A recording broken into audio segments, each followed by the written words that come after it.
රජතුමනි, ඔබට මහසෑය කළ හැකි සීමාව මෙයයි. ඔබේ කටයුතු ආරම්භ කරන්න.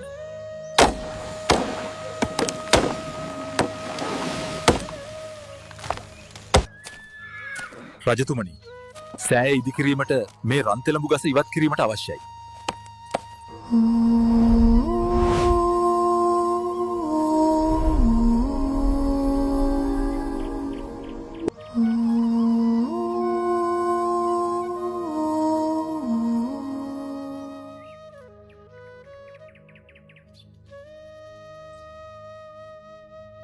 මහරජ, මේ ගස කැපීමට මා විරුද්ධය.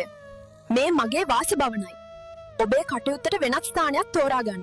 දේවතාවිය, අපි මේ කරන්නේ සම්බුද්ධ ශාසනයට උතුම් සේවයක්. ඔබ අපට ඉඩ දෙන්න. හොඳයි. මා වෙනුවෙන් යමක් ඔබට කළ හැකිද?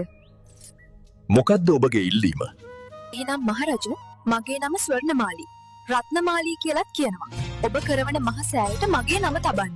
එය කළ හැකිද? හොඳයි. ඔබේ ඉල්ලීම මා ඉටු කරන්නම්. ඔබේ නමින් සෑය බඳින් විමානයෙන් බසිනු මැනවේ ස්වර්ණමාලියේ රූපර ස්වර්ණමාලියේ